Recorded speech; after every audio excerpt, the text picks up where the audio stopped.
Hello students, आज हम लोग न्यूमेरिकल्स करेंगे। और पिछला जो लेक्चर था उसके मुझे खुशी है काफ़ी सारे स्टूडेंट ने उसका आंसर दिया, बट इस बार गर्ल्स ने ज़्यादा आंसर दिए। बॉयज लगता है पढ़ नहीं रहे हैं। कुछ एक स्टूडेंट ने ठीक भी आंसर दे दिए हैं उसके, बट चलो फिर भी मैं एक्सप्लेन करता हूँ। पहला क्वेश्चन ये था कि ये कंडक्टर है और ये लाइंस शो की थी कि कौन सी लाइंस पॉसिबल है। सो फर्स्ट लाइन पॉसिबल नहीं है। क्यों नहीं है? क्योंकि ये परपेंडिकुलर नहीं है। ये लाइन इस सरफेस के परपेंडिकुलर नहीं है। तुम्हें पता होना चाहिए स्फेरिकल बॉडी या सर्कुलर बॉडी कोई भी हो, अगर कोई भी लाइन जो नॉर्मल होगी सरफेस के, नॉर्मल नॉर्मल नॉर्मल का मतलब क्या होगा? It will pass through centre, centre से पास करेगी। ये तो नहीं जाएगा, ये ले लेते हैं, ये लाइक दिस। तो जो भी नॉर्मल होगा वो सेंटर से पास करेगा। तो इसका मतलब ये आंसर नहीं हो सकता। ये एक कंडीशन तो सेटिस्फाई कर रही है कि इलेक्ट्रिक फील्ड लाइंस कंडक्टर के इनसाइड नहीं जा सकती, इलेक्ट्रिक फील्ड जीरो होनी चाहिए। This is right answer. So third वाला आपका आंसर सही होगा, क्योंकि ये क्या हो रहा है, ये सेंटर से जा रही है लाइन, मतलब डायमीटर के अलोंग है। और अगर डायमीटर के अलोंग है तो डायमीटर, जो भी लाइन देखो सेंटर से जाएगी वो डायमीटर ही है, समझो, मतलब that is line along diameter. Now अब सेकंड क्यों नहीं हो सकता? ये तो साफ ही क्लियर है कि इलेक्ट्रिक फील्ड लाइंस कंडक्टर में इनसाइड नहीं जा सकती। Fourth is also right answer. Now fourth क्यों है राइट? देख रहे हो यहां जाकर लाइन परपेंडिकुलर है, 90 डिग्री है। So this is also right answer. ठीक है, ये था हमारा first question. Now second question जो मैंने दिया था कि k की वैल्यू 3, k की वैल्यू 4, तो बताना था प्रॉपर्टी ऑफ द मटेरियल। देखो स्टूडेंट, मैंने क्या बताया था? मेटल्स के लिए k की वैल्यू क्या थी? Infinity. For metals k is infinity. तो इसका मतलब जितने k की वैल्यू ज्यादा होगी वो मटेरियल ज्यादा कंडक्टिव होगा। तो it means k is equal to 4 is conductive, rather more conductive than this material. ये हमारा नेक्स्ट आंसर है। हुआ क्लियर? सो ये कुछ बेसिक क्वेश्चन थे। अब हम करते हैं कुछ एक नेक्स्ट क्वेश्चन। स्टूडेंट्स अब देखो, अब मैं एक क्वेश्चन डिस्कस करूंगा जो कि काफी इंपॉर्टेंट है, अलग अलग एग्जाम में अलग अलग तरीकों से पूछा गया है। तो सेमी सर्कुलर रिंग, इसकी वजह से हमें इलेक्ट्रिक फील्ड बतानी थी सेंटर पर। मेरा जो पिछला लेक्चर था उसमें आपने देखा कि कैसे हमने कैलकुलेट की, तो आप डेरिवेशन तो वहीं से कंसल्ट करना। तो यहां पर हमें, तुम्हें ध्यान होगा, हमने इलेक्ट्रिक फील्ड निकालनी थी इस डायरेक्शन में, तो lambda upon 2 pi epsilon naught r, ये हमने कैलकुलेट किया था। Electric field lambda upon 2 pi epsilon naught r. PMT में 2000 में 2012 में बिल्कुल सेम क्वेश्चन आया था, लेकिन AIEEE 2010 में इसी क्वेश्चन को थोड़ा सा चेंज कर दिया था। क्या कर दिया था? इस क्वेश्चन में लैम्डा की जगह चार्ज ले लिया था, चार्ज की वैल्यू Q। करेक्ट? अब चार्ज की वैल्यू Q, तो ऑब्वियसली कुछ नहीं करना, इसमें वैल्यू डालनी थी। तो वैल्यू क्या डालोगे? Q अपॉन लेंथ कितनी थी? पाई आर, तो 2 पाई एप्सिलॉन नॉट आर और Q बाय पाई आर। तो हमारी वैल्यू क्या बन गई? Q upon 2 pi epsilon naught r square. ये आ गया, करेक्ट? तो ये वैल्यू आ गई, और इसमें डायरेक्शन भी थी, तो ऑब्वियसली डाउनवर्ड डायरेक्शन है तो माइनस जे कैप भी आ गया था।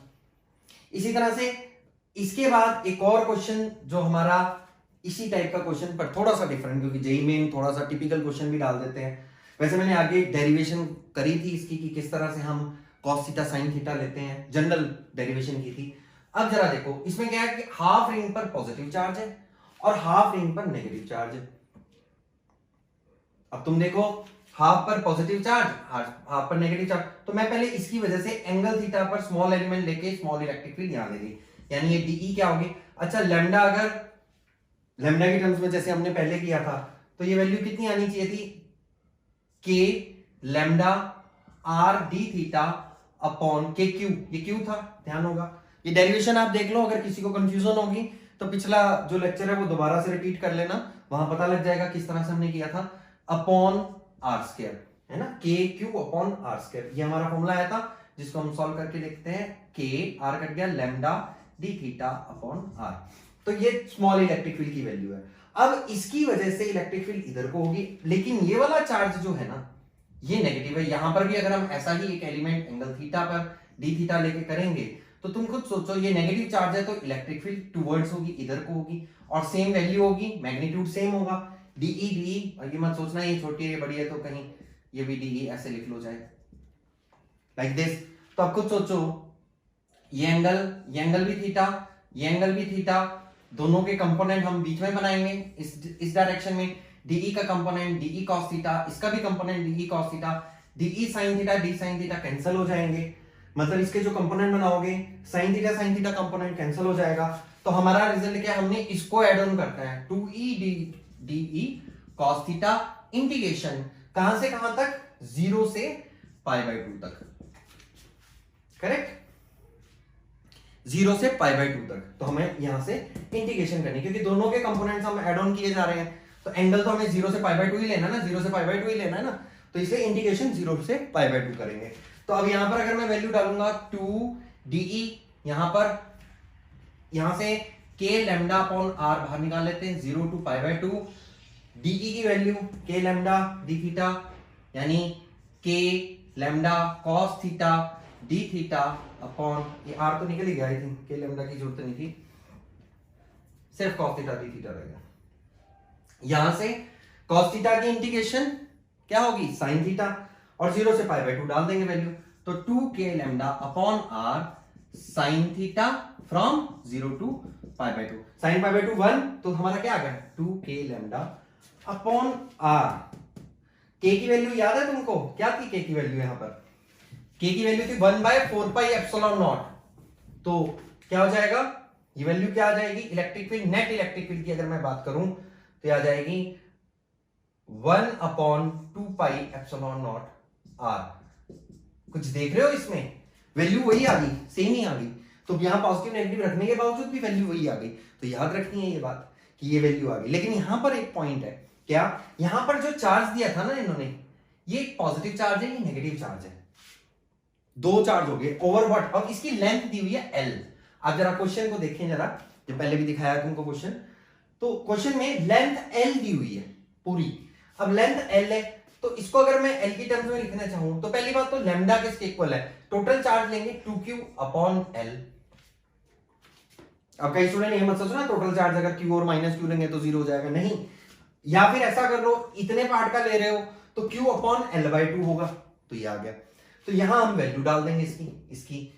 एक और बात, यहां पर जो रेडियस है, ये क्योंकि पाई आर और एल का रिलेशन नहीं, तो L is equal to pi r भी तो है, L is equal to pi r. तो बेसिकली अब तुमने लैम्डा की वैल्यू ये डालनी है, L की वैल्यू मतलब R की वैल्यू भी ये डालनी है। जैसे लैम्डा की वैल्यू क्या हो जाएगी 2q upon L, 2 pi epsilon not, और R की वैल्यू क्या हो जाएगी L अपॉन पाई। तो यहां से जो वैल्यू आएगी अब उसके अंदर तुम वैल्यूज डाल सकते हो और सॉल्व कर सकते हो। आप कुछ देख रहे हो, एक ही क्वेश्चन को रोटेट कर रहे हैं। अब इंपॉर्टेंट क्या चीज थी, डेरिवेशन। अगर आपको डेरिवेशन आती है तो आप ये सारे क्वेश्चन बहुत इजीली कर सकते हो, ठीक है। तो इसलिए मैं तभी बोला है उन लेक्चर्स को दोबारा रिपीट करो अगर आपको लगता है कहीं प्रॉब्लम हो। वैसे मैंने वहां जो डेरिवेशन की थी एक वैल्यू यहां पर गलत पुट कर दी थी, वो वैसे मैंने लिख दिया था कमेंट सेक्शन में भी कि वो वैल्यू ये डालनी थी q/2 पाई आर, वो गलत डाली, वो चेक कर लेना, बट वैसे डेरिवेशन सारी सही थी। सो ठीक है, अब इसको आपने ध्यान से समझना और याद रखना। अब तुमको एक चीज क्या याद रखनी है, ये याद रखनी है कि जब ये था λ/2 और ये था तब भी यही आया आंसर। बस हाँ, फर्क किस चीज में थी, डायरेक्शन। यहां डायरेक्शन इधर को आ गई, ठीक है। अब next question,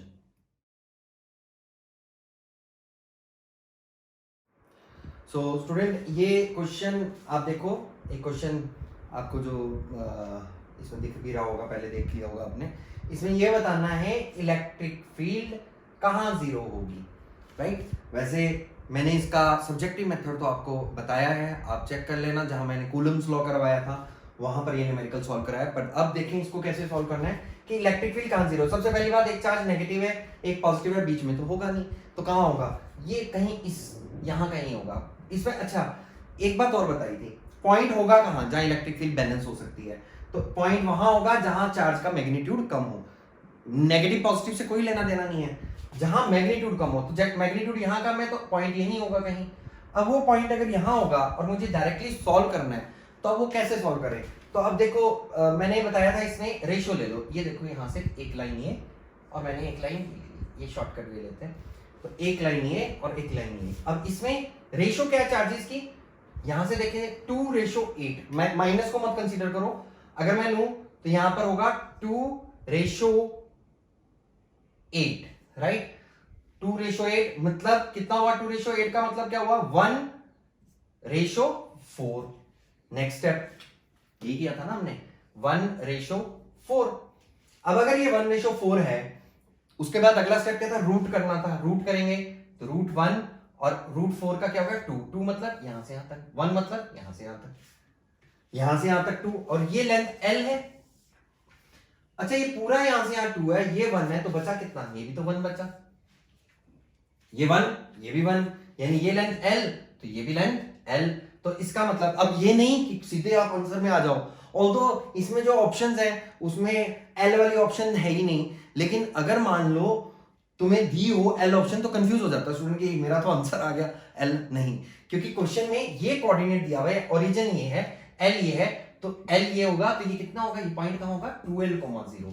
so this is 2L,0, so answer is 2L। Although option में तुम्हें सीधा 2L ही ऑप्शन में दिया, L दिया ही नहीं है, लेकिन ये चीज का ध्यान रखना। समझ आया कैसे कि हमने रेशो का 2 कॉन्सेप्ट ध्यान रखने हैं, मैग्नीट्यूड जहां कम हो आपने वहां रखना है चार्ज को, प्लस माइनस का चक्कर नहीं है, और दूसरी बात जैसे मैंने रेशो लिया उस तरह से फिर रूट करके सॉल्व करना है। बाकी इसका सिंपल दूसरा जो मेथड है वो आपने उसमें देख ही लेना, r+x करके उसको सब्जेक्टिव तरीके से मैंने सॉल्व किया, वो आप वहां देख सकते हैं। ये वैसे क्वेश्चन जो है AIEEE में क्वेश्चन आया था ये, सो अब आप देख लो किस तरह की सिंपल क्वेश्चन है, वैसे ज्यादा टिपिकल क्वेश्चन नहीं है, ठीक है। अब नेक्स्ट क्वेश्चन करते हैं।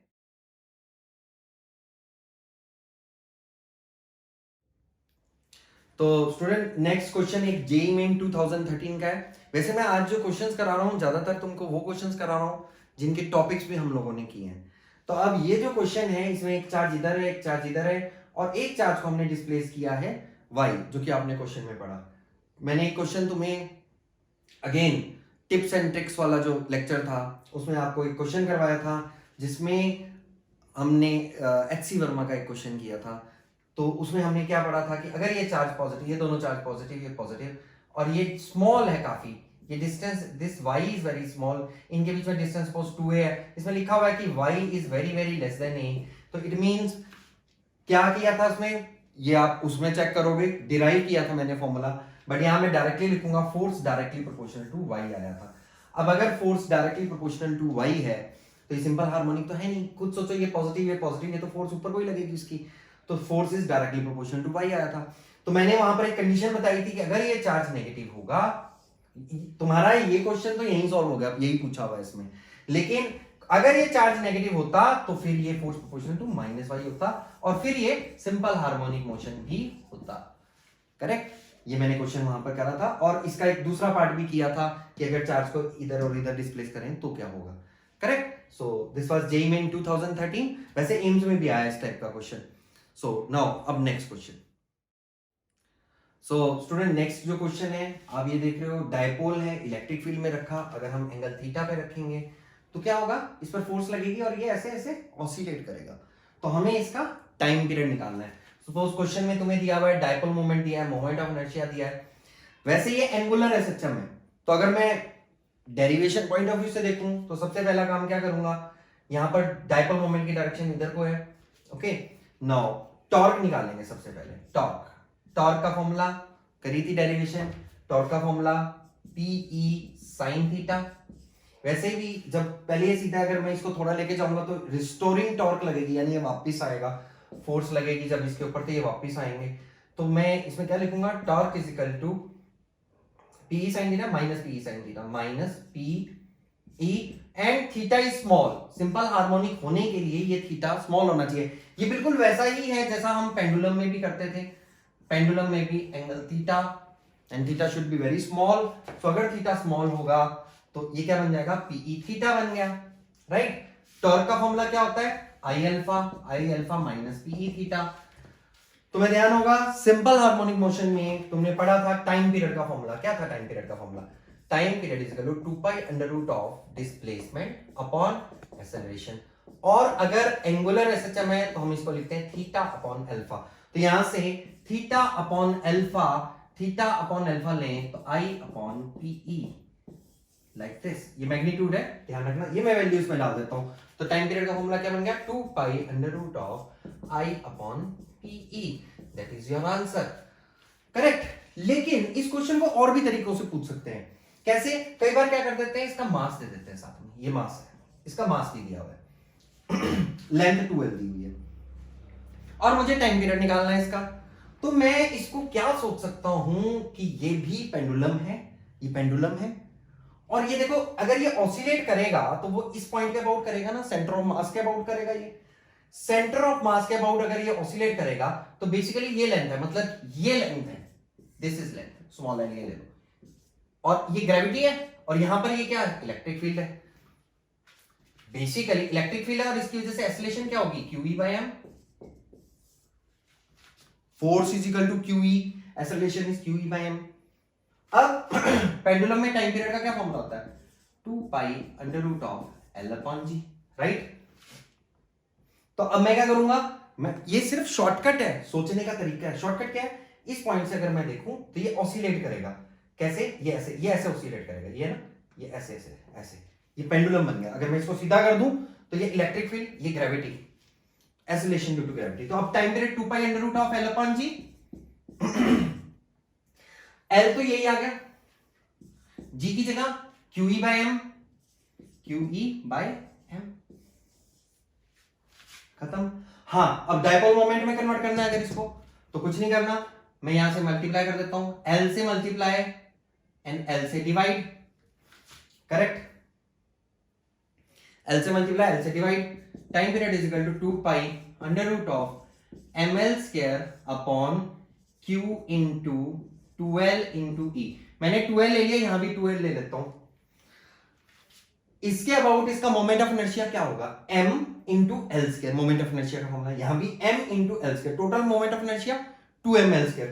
तो ये क्या बन गया, I, और ये क्या बन गया, q इंटू 2l क्या बन गया, डायपोल मोमेंट। देखो फॉर्मूला सेम आ गया।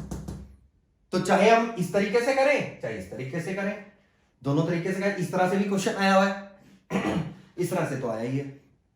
तो ये सोचने का तरीका, मैंने कई बार समझाया, इलेक्ट्रिक फील्ड, उसको तुमने क्या मानना है, इलेक्ट्रिक फील्ड नहीं है, ग्रेविटी है, बस फर्क क्या है, इलेक्ट्रिक फील्ड की जगह ग्रेविटी, इसको टेटा कर लिया करो ना, कॉपी टेटी करके सॉल्व कर लो, और ग्रेविटी की वैल्यू डालो क्या, QE by m, और वहां से तुम सॉल्व कर सकते हो, ठीक है। Now next question.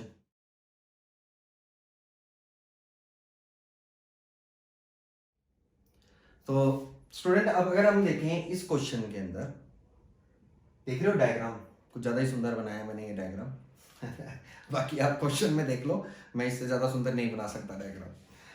तो अब अगर हम इसमें देखें तो Q1 और Q2 दो देख रहे हो, और लाइंस यहाँ कंजस्टेड आ रही हैं, इट मींस Q1 का जो मैग्नीट्यूड है Q2 से ज्यादा होगा, पहली बात। दूसरी बात, ये मैंने इलेक्ट्रिक फील्ड लाइंस प्रॉपर्टीज में भी किया है। अब दूसरी बात अगर ये देखें इसमें, Q1 जो है ना, यहां से लाइन जा रही है और यहां खत्म, ये भी हमने प्रॉपर्टी में पढ़ा था कि यहां से स्टार्ट हो रही है, यहां पर एंड हो रही है, तो इसका मतलब लाइन, ये चार्ज और ये चार्ज, ये वाला चार्ज बेसिकली पॉजिटिव चार्ज हुआ और ये वाला चार्ज नेगेटिव चार्ज हुआ। अच्छा जैसे अभी एक क्वेश्चन किया था हमने, कौन सा, अभी एक न्यूमेरिकल किया था जो पिछला, उसमें हमने क्या किया था, एक चार्ज 8q था, एक -2q था, तो बताओ इलेक्ट्रिक फील्ड कहां जीरो हुई थी, इसके अलोंग हुई थी जीरो, है ना। तो दो चीजें होंगी, एक तो मैग्नीट्यूड ज्यादा, और एक दूसरा ऑप्शन क्या होगा, इलेक्ट्रिक फील्ड भी जीरो इस लाइन पर, Q2 और इसके बीच में, इंफिनिटी के बीच में इलेक्ट्रिक फील्ड जीरो होगी, यानी फोर्थ ऑप्शन जो आपका है कि इलेक्ट्रिक फील्ड जीरो कहां होगी, Q2 के अलोंग होगी। समझ आ गया पॉइंट। तो देखा आपने किस तरह से बनाया। अब ये जेईई एडवांस का क्वेश्चन है जो मल्टीपल ऑप्शन बना दिया उन्होंने। मल्टीपल ऑप्शन क्वेश्चन जो होते हैं वो काफी कॉन्सेप्चुअल होते हैं, बट फिर भी आप एक चीज देखें, इसमें प्रॉपर्टीज बेस्ड क्वेश्चन है ये, है ना। तो इलेक्ट्रिक फील्ड लाइंस की जो प्रॉपर्टीज की थी उसी का ये क्वेश्चन है, करेक्ट। तो ठीक है स्टूडेंट्स, अब आप लोगों ने अपने क्वेश्चंस करने हैं, ध्यान से करने हैं, थ्योरी को ध्यान से समझना है, इतनी जल्दबाजी मत करो कि बहुत सारे क्वेश्चन करने हैं, just practice your numericals, okay.